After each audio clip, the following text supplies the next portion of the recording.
بیسەران و بیرەنانی بەرنامەی پەیامی تۆ ڕێز و سڵاو و خۆشەویستی ئێمەتان ئاراستە بێت لە هەر جێگایەکەن. ڕێز و خۆشەویستیمان قبول بکەن، خۆشحاڵین بۆ جارێکی دیکە لە بەرنامەی پەیامی تۆ دەبین و میوانی ماڵەکانتان. بە ئومێدەوەی بتوانین لەم بەرنامەیەشدا خزمەتێکی دیکە بە ئێوەی ئازیز و خۆشەویست بکەین. بەڕێزان، ئەم ڕۆژ دەمانوێت گفتوگۆ بکەین دەربارەی ئەوەی ئایا تۆی هاوڵاتی بەچی دڵخۆش ئەبیت و بەچی ئارام ئەبیتەوە. ئێمە هیوادارین هەموو ئەوانەی بۆمانە دوێن دڵخۆش بن، ئارام بن، و بزانین ئەو بەڕێزانە چ شتێک دڵخۆشیان نەکات و چ شتێک ئارامیان نەکاتەوە. بینەرمان بن بۆ گواستنەوەی پەیامەکان. فەرموون.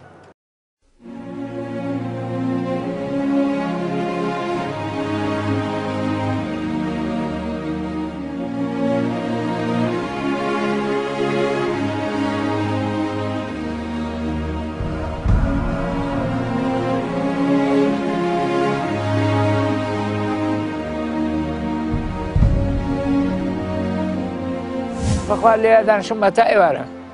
یەک ڕۆژ بێنێ ساحبخانەکە ئەمڕۆ شتەکان پڕەیە، ماڵەکەم پڕەیە، لە سێ مانگە پارەم نییە. تۆ چەنج بۆی خەڵک بێ مەعاشە، بێ ئیشە، بێکارە، خەڵک لە ڕووی ئابووریەوە زۆر ئیفلیج بووە، لە ڕووی ئەقڵیەوە، لە ڕووی داراییەوە، لە ڕووی فەلسەفیەوە خەڵک شکستی خواردووە، خەڵک شکستی خواردووە. هەلە بەرەوش لەبەر حکومەت دڵخۆش لەبەر ئیشەکانی و ناخەدەماتی و دڵم بەچی خۆش بدەن دنیا. وەڵاهی من بە ڕای من تەمەنای مردن دەکات، بێزار دەبێت لە ژیان کاتی کە دڵخۆش نەبێت. ئەی بۆ ئەوە هاتوتە ئەم دنیاوە بۆی دڵی خۆش بێ، بۆی بژی. بۆی ئەو دەسەڵاتە جوانەوە کەس لە خۆشیە کەس دەبینین دڵی خۆش بێ.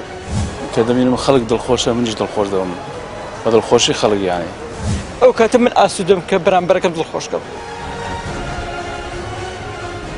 بەڕاستی بۆ ئەو کە لە بچێت لە دەستی و میلەتە بێتەوە بەوە دڵخۆشە بوو من. کە ئەوان یەک بوون ئەوسا میلەتیش دڵی خۆشە بێت. جەنابە بەچی دڵخۆشە بیت، بەچی ئارامە بیت؟ وەڵاهی بە مەعاشەکەی ئەم خانەشینە و مەعاشی مامەسا و ئەم شارەکە بینی سۆڵە کەس پارەی پێ نییە کارگە پڕچاقانەش ئابدا کەسی تیان نییە، پارەی پیان نییە. بەخوا لێ دانیشم بە تا ئێوارە یەک ڕۆژ بێنێ ساحبخانەکە ئەمڕۆ شتەکان پڕەیە، ماڵەکەم پڕەیە، لە سێ مانگە پارەم نییە و مەعاش خانووی لە کارش بیکەشم. ماقولەوە ئەمە ڕاستە پارەی نەوت، پارەی ئاو، پارەی ئاو کاربا، پارەی غەرامەی مرور ڕاجەما برادەمە ئەلە مانگیا هەونە ملێ غەرامە سارەمان هەیە. ئەیکوا جەنابە ئیشت چییە؟ وەڵای ئیشم نییە، ئەسوڕێما لێ دانیشم.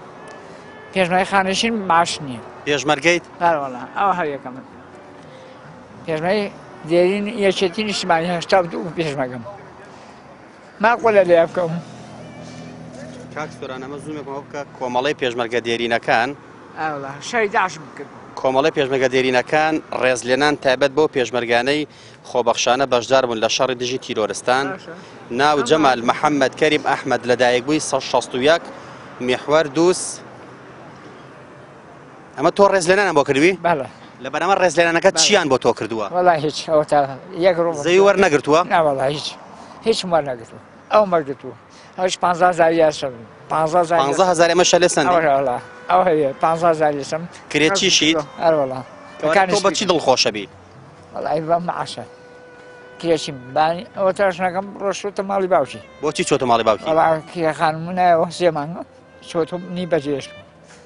تۆی بەجێ هێشتووە؟ شەو لە یاخەوم. لەکوێ خەویت؟ ئەلەیە. کاک سۆران زوومێکەوە کە بزانین.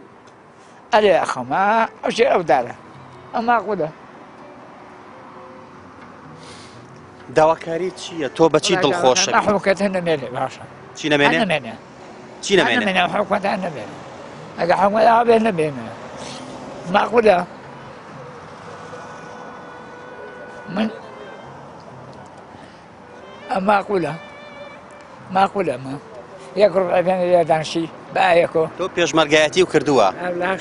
لە 82 پێشمەرگە بوویت. چۆنە موچەت نییە؟ چۆنە؟ ئەوتا نایە ماسم بەرزانی نایە. نەبتی شەفرۆشە بە ئارسی خۆی ماسم بەرزانی نایەت. بەچی دڵخۆشە بیت؟ بەوە دڵخۆشە بم ئێمە کەلتورە ئیکراوەمان هەبێ لە ڕووی ئاینیەوە لە ڕووی نەتەوەییوە لە ڕووی خێزانەوە لە ڕووی شێوازی پەروەردەوە جیاوازی هەبێ گفتوگۆ هەبێ لێبوردەیی هەبێ بەوە دڵخۆشە بم حکوومەتێکی خاوەن هەڵوێست و مەسئولیاتمان هەبێ پەرلەمانێکی شەفافان هەبێ لانی کەم نمونەی هاوشەیەک و پەرلەمانی عێراق کە لە ماوەی چەند ڕۆژێکە دووسێ وەزیر تا ئاستی باڵا وەزیری بەرگری وەزیری دارایی دەستی لە کارکێشەوە وە قوبوڵی ئەوە نەکرا درێژە با بە گەندەڵێک لە هەر پلە و پایەکە بێت لە هەر سەر بە هەچ حیزبێ بێ ئەم وەزیرە بەوانە دڵخۆشە بم بەڵام بەوە دڵخۆش نیم کە مەعاش نییە کە با بڵێن خەڵک لە ئابوورێکی لاوازەیە خەڵک لە قەیرانی دارایە پەرلەمان نییە حکوومەت نییە ئەوە چەند مانگە بێ حکوومەت با بڵێن ئەنجومەنی وەزیران لەگە وەزیرەکانە کۆنە بۆتەوە داواکاری گشتی بێدەنگە مانوێ نەمانوێت دادگا سەر بەخۆ نیە دادگای ئیفلیج کراوە سەر بە حیزبە سەر بە بنەماڵێش سەر بە شخصە ئەنی بەمانە دڵخۆشم بەڵام بەداخەوە لە کۆمەلگای کوردیە لە هەرێمی کوردستانە ئەم شتانە نیە ئەگەر تۆ چەنج بێ خەڵک بێ مەعاشە بێ ئیشە بێکارە خەڵک لە ڕووی ئابووریەوە زۆر ئیفلیج بووە لە ڕووی ئەقلیەوە لە ڕووی داراییوە لە ڕووی فەلسەفیەوە خەڵک شکستی خواردووە تۆ هەموو ئەمانە ئەگەر بێت تەدی دڵخۆش ئەکا بە دڵنیایەوە تۆ هەستەکەی دڵخۆشی بەوەی کە تۆ لە کەلتورە ئیکراوای جیاوازی قوبڵ ئەکرێ لە ڕووی ئاینی وەکو پێشتر ئاماژەم هەیە لە ڕووی نەتەوەی لە ڕووی کەلتوری هەستەکەی حکوومەت هەیە ئاسایش هەیە پۆلیسی هەیە دادگات هەیە داواکاری گشتی دەیە خێزانێکی کراوە دێ دایک و باوکێکی مەسئولیاتێ دەیە سەر خەڵک لە هەر بوارێکا بێ تێگەی بۆ ئامانجەی خۆی ئەگا ئەمە بەڵێ بمانێ نەمانێت دڵخۆشەکە بەڵام تۆ کەسێر ئیلێرە نە قانون هەیە نە یاسا هەیە نە دەستور هەیە نە پێشمەرگە ڕۆڵی خۆ بەڕۆڵی خۆی یاساوە نە ئاسایشنەوە ئەگەر سەرنج بۆی پێشمەرگە زۆر کەس هەوڵی پێشمەرگە بە گرنگ ئەزانێت و پێشمەرگە شەڕەکە و خەبەت بەڵام بمانێ نەمانێ من بەڕاشکای پێ دەڵێم پێشمەرگە میلیشیایە ئێمە لە کۆمەلگایە کاژین مافیایە مافیا لە ڕووی ئابووری لە ڕووی سیاسی لە ڕووی عسکەری لە ڕووی ئەمنی لە ڕووی ئاسایش ئەگەر بمانێ نەمانێ ئێمە سەرئی پۆلیسمان ئاسایشمان تێکەڵ بۆ بە کەلتورێکی داخراوی ئەنی دوو کوڕ و دوو کجیا کوڕ و کچەیە کە سوکار بەیەکۆن گومانی ئەوەی لەکە ئەتا من بەدا هاوڕێمەیەڵێ ناتوانین ئێمە وەکو هاوڕێ کورد و عەرەبێ بە یەکۆ دانیشتوین ئەڵە گومانمان لێکن کە ئێمە سەر بەداعش بین گومانی ئەومان لێکن کە ئێمە دزیکەن یعنی ئەمە دۆخی ئیوەی دروست کردووە خەڵک بە خۆشی نەکا خەڵک بە ئارامی نەکا خەڵک لە دۆخی ئیتر ساویەوە دوو دۆخێکە لە ڕووی ئابووریەوە لە ڕووی ئەمنیەوە لە ڕووی ئاسایشەوە هەمیشە هەست بە مەترسی ئەبووی لەم کەلتورە داخراوە ناچارە بەوەی خێزانە ئیداخراوە بەوەی کۆمەلگای ئیداخراوە بەوەی حیزبی فاشی دیکتاتۆریە و مەجبور وڵاتە بەجێڵێ مەسەلەی گەر مەسەلەی کوردی هیچ بە کورد دڵخۆش نیم بەعام بە میلەت و بە حکومەتەوە ناوەڵا لە پێشان میلەت ئینجا حکومەت بۆچی بە میلەت پاشان بۆچی بە حکومەت لەبەرەوەی میلەت لە حکومەت خراترە حکومەت لە میلەت خراترە میلەتێکی هەتا بڵێ لە هەموو لایەنێکەوە خراپە قەنەعەتی بە هیچ شتێ نییە لە هەموو شتێ ڕاکە لە هەموو شتێک تەسەڕوعەکە لە هەموو شتێک بە هیچ شتێک ڕازی نییە بە هیچ شتێک شکر نییە پارە زۆر بێ هەر جوێنەیە پارە نەبێ هەر جوێنەیە خۆش بێ هەر جوێنەیە ناخۆشی بێ هەر جوێنەیە بۆچی بە حکومەت دڵخۆش نیت بە حکومەتیش لەو میلەتەیە بە حکومەت دڵخۆشین لەبەرەوەی چەند ساڵە ئەم سلێمانی هەیە ئەم بەرگی سەرای کە تۆ ئەیبینی ئێستا مەلی وەستاوین 25 ساڵە ئەم حکومەتە ئەم زەرگی سەرای بەدەستەوەیە ئەیبینی هێشتا شەر زەمانی بەعسە و شایگەرەکەی حیزبی بەعسە و دیکۆرەکەی حیزبی بەعسە و ئەم شارە بووە ئەم سنتەری شارە نافورە و جوانی و گوڵ و گوڵزارێکی تیا بووە خەڵک بۆ خۆشی بەهاتایە ئەلە بەرەوەش لەبەر حکومەت دڵخۆش لەبەر ئیشەکانی و ناخەدەماتی و هەموو ئیشەکانی سلێمانی چی بکەی باشە هیچ ناکرێ هەر واژە بێ تو ئارامیش نیت با زۆر ئارام بۆ خۆم ڕووی ئارامی و ئارامی ئارەڵ ئارام زۆر باش هەموو ئەمانەی کە تۆ باسە کرد حکومەت خراپێ و میلەت خراپێ چ کاریگەریە لەسەر دەرونی کەسانی وەکو تۆ دروستەکە وەڵڵی من کاریگەری دەرونی لەسەر لەبەری ئەو شتم لە خیاڵی خۆم دەرکردو لەبەری وەزعی دەرونیم زۆر باش ئەو شتام لە خیاڵی خۆم دەرکردو گوێی پێ نایەم وازانم یعنی هیچ هەستێکم نەمانە بۆ میلەت نە بۆ حکومەت نابە بەچی دڵخۆشی بەچی دڵخۆشم وەڵای بە هیچ شتێکم نێ دڵخۆش نیم بۆ ئاڕاش لەبارەی چیەوە حەد تۆ بەچی دڵخۆشی شتێک دڵی تۆ خۆش کات وەزع گواردۆخ گیرفانێت ماڵ و مناڵ ژیانی خۆت ماڵ و مناڵم دڵم پێ خۆش بتەوە دڵم بەچی خۆش بلەم دنیا بۆچی دڵە پێی خۆش نەبەوەی دیکە وەڵای دروفەکە وای کردو هیچ کەسێ دڵی لەجێی خۆی نەبێ دڵیەوە نەخۆش نەبێ کێشەکە ئەوەیە جیناخۆ هەموو کەسات بە دڵخۆشیەکە حەز بە ئارامیەکە حەز بە ژیانەکە بەڵام ئەوە نیە یانی زرو وای کردو کە کەس دڵخۆش نەبێ لە ڕووی ئارامیەوە ئارامید دەخوا بەزیابێ وەکو دڵی و دەرێنی خۆم ئارام بە بڕای بەڕێز ئەگە مرۆڤ دڵی خۆش نەبێت چی بەسەر دێ ئەگە دڵی خۆش نەبێ هەچی کارەساتە لە دنیا لەوانەیە بەسەری بێ لە نەخۆشیەوە لە شەڕ و ئاژاوە لە کێشەوە لە هەموو مەشاکلێکەوە ئەگە دڵی خۆش نەبێ ئەگە دڵشی خۆش بێ ئەوترەوە ژیانێکی بەختەوەر و کامەرانە بە باشە مرۆڤ ئەگە دڵخۆش نەبێت چۆن ئارامە بێ ئەگە دڵخۆش نەبێ ئارام نابێ من پێم وتم ئەگە دڵخۆش بێ ئارامە بێ ئەگە دڵخۆش نەبێت چی ئارامە بێ ئارامی لە چیا بێ دوا پەیامە چییە؟ دا پەیامەوەی وڵایترەوە ئەم خەڵکە دڵخۆش بێت خەڵ بە خۆشی و کامەرانی بژی هیچ کێشەیە نەبێ دوا پەیام ئەوەیەتی چییە؟ بە ناوی خوای گەورە وەکو شخصی دڵخۆشم بەوەی خوای گەورە بەهشتم پێنسیب بکە ئەمە یەک دڵخۆشم بەوەی کە ئەم کوردستانە سەربەخۆی ببینێ دڵخۆشم بەوەی کە ئەم نیشتیمانە و ئەم گەلا لەم قەیرانە نەزاتی بێ و خۆشگوزەرانی بێتە ناو ئەم ملەتە باشە مرۆڤ کارێ دڵی خۆش نەبێت کاتی ئارام نەبێت چی بەسەر ژیان و گوزەرانی و دەرونی دادێ وەڵاهی من بە ڕای من تەمەنای مردن دەکە بێزار دەبێت لە ژیان کاتی کە دڵخۆش نەبێ ئەی بۆ ئەوە هاتوتە ئەم دنیاوە بۆی دڵی خۆش بێ بۆی بژی کە نەژی دڵی خۆش نەبوو تەمەنای مردن دەکە لە ئێستاە دڵخۆشی میلەتی کورد لە چه ئاستێکا بینی وەڵاهی لە ئاستێکە ئەبینم ئەڵێم مادام ئەم ملەتە تێگەیشتووە پێگەیشتووە ئیتر ئەڵێ بەسە بەرەو خۆشی دەڕوە هیوام هەیە ئەمەلم هەیە بەوەی کە بەرەو خۆشی دەڕوە چونکە ئەگەر وەکو پێشتر بەرەو کەولەیەتی بچووبایە و هەر بیگوت بە ئەوە ئەو کاتە بێئومێد بووین لە خۆشیەکان و ناخۆشیەکان دوا پەیامەت چییە؟ دوا پێیام ئەوەیە کە چیتر ملەتەکە نەچەوشێندرێتەوە و بەرەو یەکگرتووی یەکدەستی بچین و ژیانی ئەم خەڵکە خۆشکەین جەنابە بەچی دڵخۆش ئەبیت بەخۆشی خەڵک دڵخۆشە خۆشی خەڵک لە خۆشیە بێ من دڵخۆشم خەڵک لە خۆشیە؟ نەخێر بەهۆی ئەو دەسەڵاتە جوانەوە کەس لە خۆشیە کەس دەبینین دڵی خۆش بێ هەمووی کات دەکوژێ تۆش دڵی خۆش نییە نەبێت تاکید چێ ساحب بەرهەمە ئەگە مرۆڤ دڵخۆش نەبێ هەست بە چی ئەکات وە چ گۆڕانکارێکی دەرونی بەسەر دەرونیا دێ گۆڕانکاری زۆر بەسەر دەرونیایەت هەتا دڵخۆش نەبوون کارێکی واکە خەڵک ڕوو خراپە بێت ڕوو کاتەشی خراپە بەرەو یاسەر ڕوا خەڵک وای لێ هاتووە دومێدی بە زۆر شت نەماوە ژیانی شوێنە مەرحەلەیەکی کورتە پریۆتێکە کە ڕۆی تر هۆکاری ئەمە چییە؟ هۆکارەکان زۆرن مەسەلەن چەند هۆکارێکمان پێ بڵێ ئەمەی کە ئەمڕۆ هەیە گەورەترین هۆکاری کە دڵخۆش نەبوونی خەڵک دەسەڵاتە ئەو حکوومەتی کە هەیە حکوومەتی ئاگای لە میلەتەکەی نییە بەچی دڵخۆشە بی وەڵا بەلەشی ساق و بەدڵی بەلەشی ساقەوە بە هیچ بەلەشی ساخ شکر لەشە ساخە شکر بۆ خوا مرۆڤ ئەگەر دڵی خۆش بێت هەست بە چیەکە لە ڕووی دەرونیەوە دڵی خۆش بێ شتێکی معلومە دڵی خۆشە و لەشی ساق بێەوە دڵخۆشە و لەشی ساق نەبێنەوەڵا دڵی خۆشت باشە تۆ بەچی دڵخۆشی وتێ بەلەش ساغی بەلەش ساقی و بە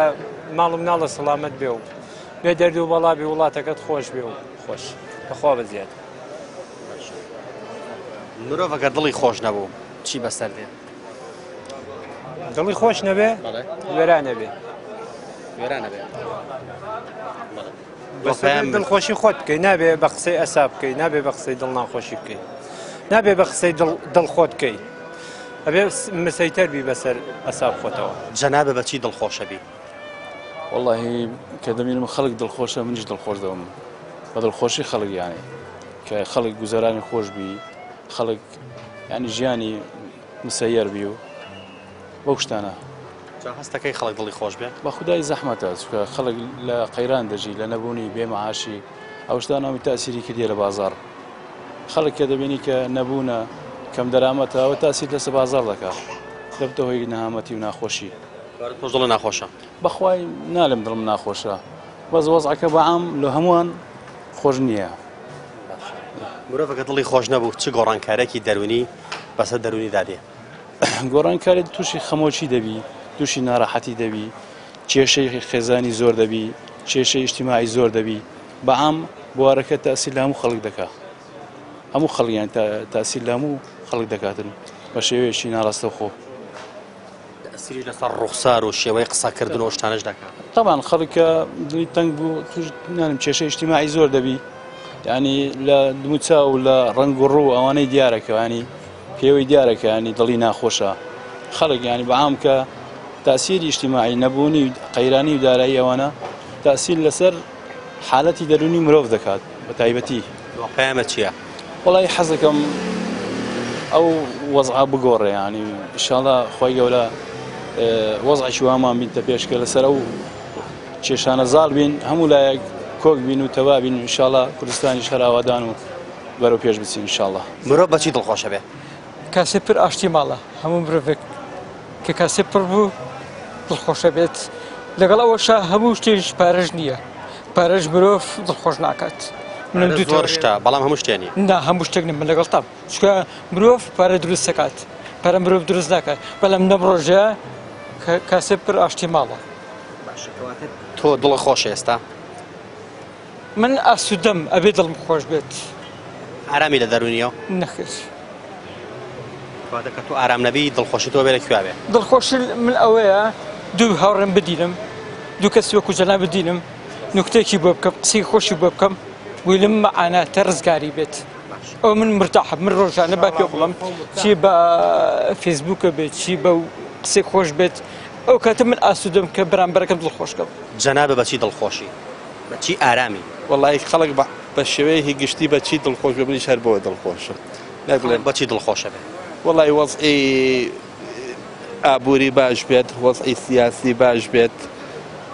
وڵات ئارام بێت شەڕ و شۆڕ نەبێ خەڵک بە شێوەیە گشتی بۆوە دڵخۆش. ئەمانە هەن؟ نەوەڵان نییە نەوەڵان نییە. ئەگە مرۆڤ دڵی خۆش نەبوو چی بەسەر ژیانیا دێ؟ ئەگەر ئارام نەبوو چی بەسەر ژیانیدا دێ؟ کە مرۆڤ ئارام نەبێ هیچ شتێ لایەوەتە وجودی نامێنێ هیچ شتێ یعنی من کە باری ئابووریم باش نەبێ وڵاتەکەم سەقامگیر نەبێ دڵم بەچی خۆش بێ. یعنی تۆ دڵخۆش نیت؟ ئەبەت من یەک پرسیارێکە لە جەنابەکەم با ئەوەی من بێ بە پرسیار بۆ تۆ خۆ کادری حیزبێکی تەعشیت وانە؟ بەڵێ. باشە با ئێمە وا تەسەووریکەین حیزبەکەی تۆ لە حکوومەتێکایە باشە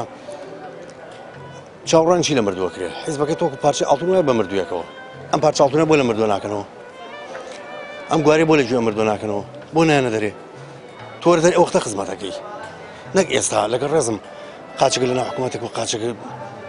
هەڵبەتە حکوومەتیشی پێناوەتی ئەوە حەن نەسەن من پێتەڵم بێتێکمان کردووە لەسەرەوەی ئایا لە حکوومەتە بمێنی نەما بێنە دەرەوە ئینشەڵا لە چەند ڕۆژی داهاتووە کۆمەڵی ئیسلامی وەڵامەکە وەڵامی خەڵکەداتەوە. من بە جەنابتەڵم وەکو شەرع وەکو قانون وەکو کۆمەلگا ئەگە کەسێ بمرێ هەموو شتەکانی لێ ناکەنەوە تۆ حکوومەتە بە مردوو نازانی نەمردووە بە خەڵک ئەگەر زیینوو بێ ڕەحمەت لێ ئایا قیادیم حیزبی تۆ چی بەم حکوومەتاڵێ چی سبێنە جوابی ئەو خەڵکی ئاياتەوە من خزمەت لە چیا بکەم لە بازنێکم ئەخولێمەوە چی بکەم معنی کە خۆم هیچم پێ نەکرێ. بەڵام ئێمە کۆمەڵی ئیسلامی هەمیشە هەڵوەستی خۆمان هەبووە ئەوەتە بەرنامەکانمان دایم بۆ چاودێر بەسەر حکوومەتەوە وەزیرەکەمان ڕاشکاوانەوە ڕاستگویانە ئیشی بەڕاستی قابلی ئەو بەسەرەوەی حکوومەتێک بێ هەر ئەوەی پێەگرە چی بکات لەوە زیاتر بێتە دەرێ بێتەرە کە مەجای نێن باشە مەحەلە بە دڵنیایی ئەخردەی بێت زیاتر سەحەکان ئەگەر بێنە دەرەوە زیاتر سەحەکان بۆ چۆڵەکان کاکی جان ئێستا سەحەتان بۆ چۆڵ کردەوە ئێستا ئێوە چاوەڕوانی شتێک لە کەسێکن عربی الله فاقد شيء لا يعطي او كشتي نبي ناتواني بيا حكومه نق يعني ارادي نيه بيا ويستي نيه بيا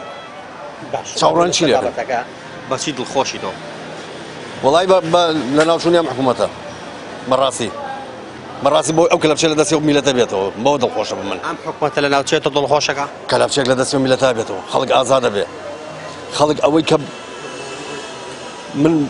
بدوين بارونانك راكم حمو جان انسان ريتيني لبارونا من اظن اجر جان بشوك بيته ولا ويك معيش بيبا معيشه ايش داز نكريت مردن شريف للجان وين لو الانسان كدو اود بمردن خوازه لم رجاك خلشك امري اظن استراحتي كر لم لاضي ام اوايا مردن شريف للجان لبروي اوان جان بشوك كدو ولا شيء لا معيشتها جان بريتي لا معيشتها كاش درنا عشان هاك كوري جاز لو ما انا اخوي هراج كدو صد بلوك سرقات بو سربان بنو هزار امر رنجي افرش كاس جني امر رنجي اللي بكره اشكو تخوان كاس حسابي شو هناك امري كاس حسابي هناك وارە دڵخۆش نیت نەخێر چی بکەین بۆ گێڕانەوەی دڵخۆشی بۆ تۆ بۆ خەڵکی دیکە بە شێوەیەکی گشتی لایەنە سیاسەکان یەک بن کەی ئەوان یەک بوون کەی ئەوان یەک بوون ئەوسا میلەتیش دڵی خۆشە بێت چونکە ئەوەی کە ئێستا بڵێن خەڵک بە شێوەیەکی گشتی دڵی ناخۆشە زیاتر بەهۆی وەزعە سیاسیەکەوەی دوا پەیامەوەی لایەنەکان هەموو یەک بن هیچ حیزبێ خۆی بە سەر لایەنێکی ترا فەرز نەکا هەموو ئەم حیزبانە بڵێن کە ئێستا لە حکوومەتان یان لە پەرلەمان هەرێکە ڕاستە دەنگی خەڵکی هێناوە هەرێکە ڕێز لە ئەوەی بەرامبەری بگرێ لە ئێستای هەستەکەی مرۆڤەکان بە گشتی کۆمەڵگە کوردی دڵیان خۆش بێ نه شکەکەم پێم بوتی هەر تاکێکم کۆمەڵگە ئەم کۆمەڵە بدینیت سێرکم معاناتیە ئەو معانە جگەڕێتەوە بۆ ئابووری کاسێ پر ئاشتی ماڵە کاکە وەکو پێم بوتیت مناڵەکە دا شتێکی لێکات خۆی حەزی لە شتێکە کە پارەی پێ نەبێت دڵخۆشی لە چییە کاکە بەڵام قسێکی کوردەواری هەیە هەم بۆ نوکتەیە لە کاتێک کە پارە پێ بێت بۆ کەس بێ لە دیوەروازن هەویرە تێگە برێ بەڕێزم ئەوەیە دوا پەیامە چییە ئاسوودەبوونی هەموو مرۆڤەکانی سەر ڕووزەوی کارە تۆ دڵخۆش نیت بەدڵنیایەوە بە هیچ شێوێک دڵخۆش نیم و لێت ناشارمەوە ئارامیش نیت بەدڵنی ئارامێکە چیە تۆ سەری لە خیابی نەبوونی دەسوورە قانونە پەرلەمانە یاسایە حاکە لە نەبوونی سربەخۆی حاکمە داواکاری گشتیە یا بەڵێن ئاسایش و پۆلیسی سربەخۆ خەڵکە هەست بە مەسئولیت هەست بە بوونی ئەمرێتی خۆی نەقایان تەسەوور کە من لە ناشارمەوە گەیشتومەتە دۆخێ لە ماڵە ئەی خۆشما بە شەو ناوێرم بە ئیسلاحات کۆم لەبەری تۆ لە دوو شەوە لە سێ شەو بەبێ ئەمری دادگا بەبێ بڕیاری فەرمی دادگا هێزێکی میلیشیای هێزێکی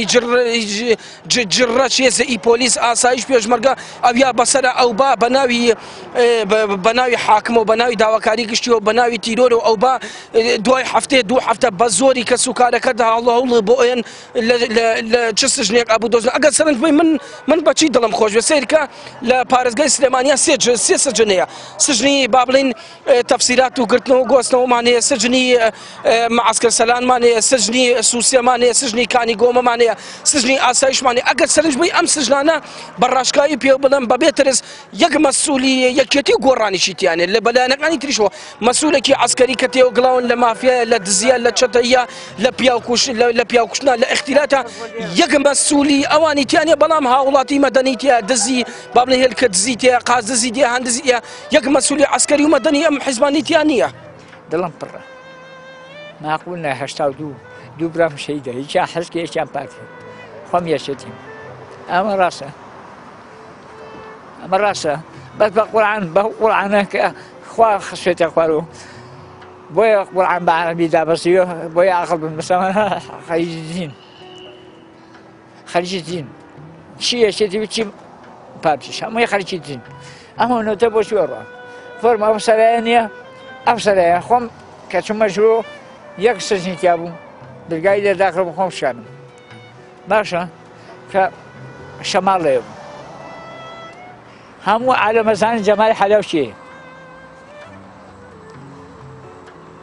باشە بابەتەکەی من لەسەر دڵخۆشیە مرۆڤ بەچی دڵخۆشە بەچی ئارامە بێتەوە تۆ بەچی دڵخۆشە بیت وەڵای من بە مەعاش کرێخانە بەم تاو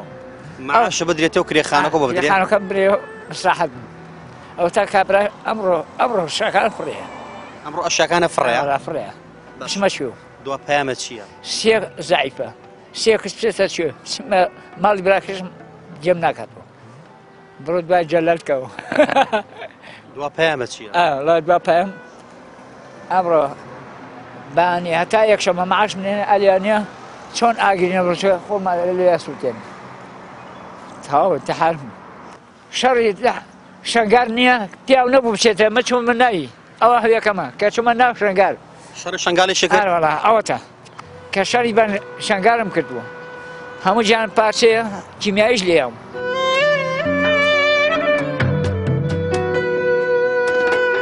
دوا پەیامە چییە دوا پەیام ئەوەیە بیرێ لەم شارە بکەنوانی خزمەتگوزارێکی بۆ بکەن و ئەوەی ئێستا هەرچی هەڵەسێتێتە ئەم شار و گەشتارێکی زۆر ناڕازێ لەم شارە لە سنتەی لە ئیشی خزمەتی ئەم شارەکەن و ئەگەر بڵێم ڕێکیش کەم کەس ڕێ ناکەێت و کەسیش بەگوێی من ناکە و کەسیش بەگوێی تۆ ناگۆ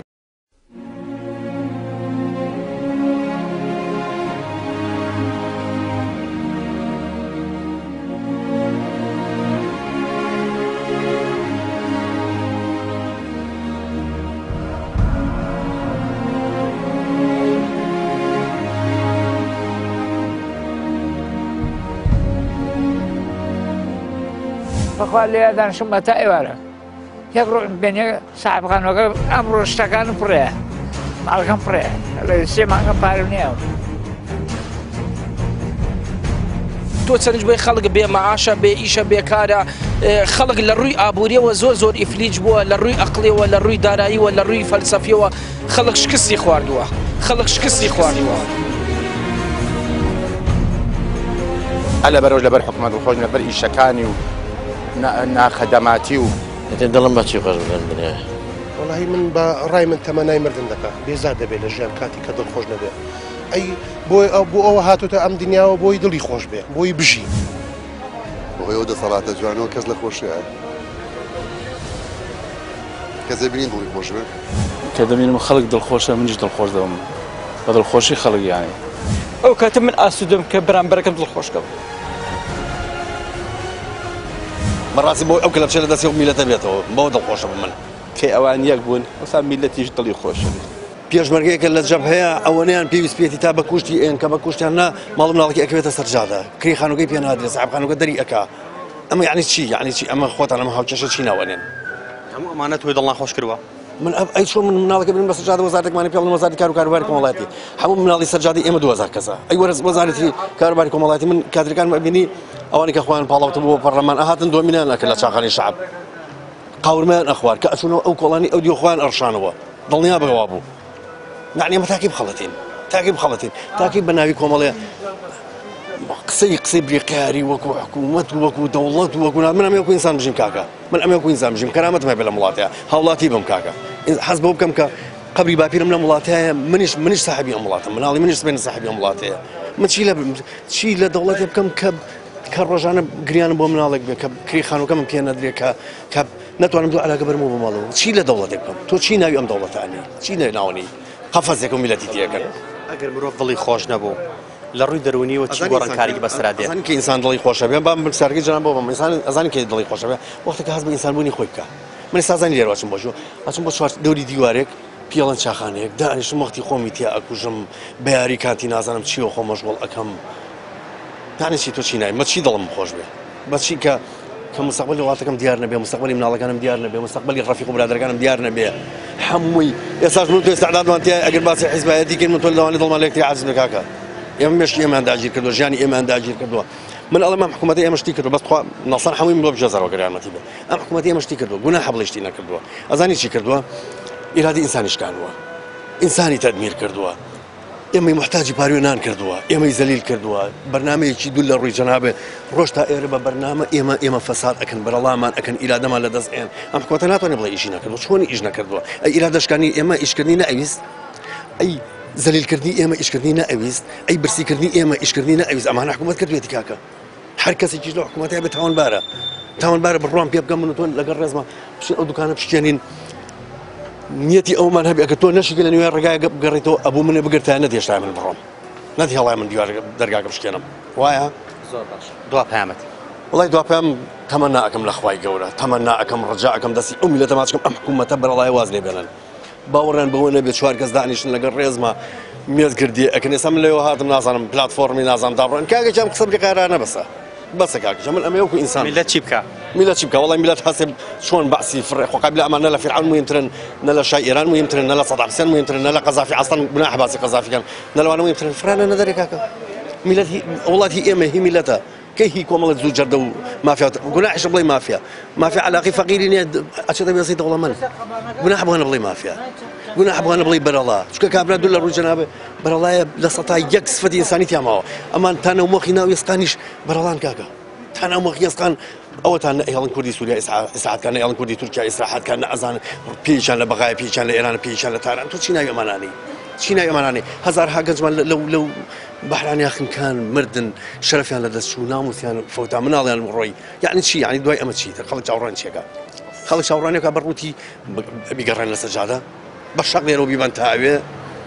أما نوايا كد بلي بصدام حسين رحمة لك فندس صدام حسين بو حمو داواني بو حمو كيميائي أنفال تعداي شرف وناموس وحرمات خلق شيء صحيح الله صار رحمة الله ناك خلق شيء ورا برا خوا برنامج بقى أو بيا لدواي أما رأس شيء برنامج صدام حسين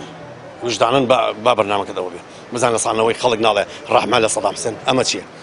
تو ندبي سؤال رحمة لك فندس کابرانەی ئەبێ کارێ بکەم ڕەحمەتی باوکم کەن کە کفنی مردوەکانی ئەدزی بابەتەکە ئێمە لەسەر ئەوە بوو تۆ بەچی دڵخۆش ئەبیت و بەچی ئارام ببیتەوە بەڵام بەداخەوە زۆرینەی ئەو کەسانەی کە بۆ ئێمە دوان بۆ بەرنامەی پەیامی تۆ دوان